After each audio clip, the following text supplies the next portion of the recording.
बहुत दिन से अगोरत रही आप सभी का बहुत बहुत बधाई।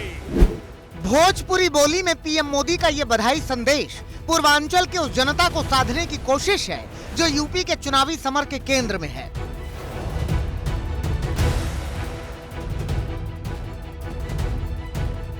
यूपी का विधानसभा चुनाव करीब आने के साथ ही सभी दलों ने सियासी अभियान तेज कर दिया है और सभी पार्टियों के फोकस में है पूर्वांचल, क्योंकि हर दल के नेता मान रहे हैं कि इस बार यूपी फतह करने के लिए पूर्वांचल में अपनी पार्टी का परचम फहराना जरूरी है और जीत के इस फॉर्मूले में फर्स्ट आने के लिए सत्ताधारी बीजेपी सबसे ज्यादा दमखम लगा रही है, जिसकी झलक पूर्वांचल एक्सप्रेसवे के उद्घाटन में भी दिखाई दी। पीएम मोदी ने एक्सप्रेसवे को पूर्वांचल के विकास के लिए सबसे बड़ी सौगात बताया और योगी सरकार की इस उपलब्धि को विरोधियों पर हमले का हथियार बनाया। उन्होंने यूपी के संपूर्ण विकास, यूपी का सर्वांगीण विकास, इस पर ध्यान ही नहीं दिया। यूपी का ये क्षेत्र तो माफियावाद और यहां के नागरिकों को गरीबी के हवाले कर दिया गया था।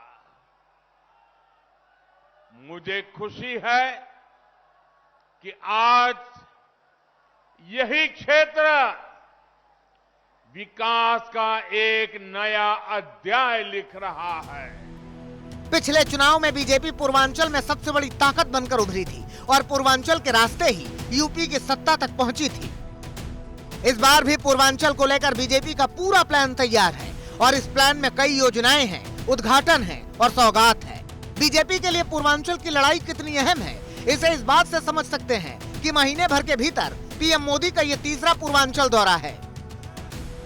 इससे पहले पीएम मोदी ने कुशीनगर को इंटरनेशनल एयरपोर्ट का तोहफा दिया था। वहीं सिद्धार्थनगर से 9 मेडिकल कॉलेज का भी उद्घाटन किया था। नए मेडिकल कॉलेज बन रहे हैं, एम्स बन रहे हैं, आधुनिक शिक्षा संस्थान बन रहे हैं। कुछ हफ्ते पहले ही कुशीनगर में अंतर्राष्ट्रीय हवाई अड्डे का लोकार्पण किया और आज मुझे पूर्वांचल एक्सप्रेसवे आपको सौंपने का सौभाग्य मिला है। बताया ये भी जा रहा है कि यूपी चुनाव की तारीखों के ऐलान से पहले पूर्वांचल में पीएम मोदी की कई सभाओं की रूपरेखा तैयार की गई है। इन सभाओं के जरिए मोदी कई विकास योजनाओं की शुरुआत करेंगे, साथ ही सरकार की उपलब्धियां गिनाकर मिशन 2022 की जीत का रास्ता तैयार करेंगे। पीएम मोदी के साथ साथ आने वाले दिनों में बीजेपी के दिग्गज नेता भी पूर्वांचल के दौरे पर रहेंगे। हाल ही में गृह मंत्री अमित शाह ने वाराणसी, आजमगढ़ और बस्ती का दौरा किया था और अपने दौरे पर पिछली समाजवादी सरकार पर प्रहार किया था। अखिलेश राज पर बीजेपी के हमले का सिलसिला पीएम मोदी के दौरे में भी जारी रहा। भले ही पीएम मोदी ने अखिलेश का नाम नहीं लिया, लेकिन प्रहार बेहद तीखा रहा। योगी जी के आने से पहले वाली सरकार ने यूपी के लोगों के साथ नाइंसाफी की।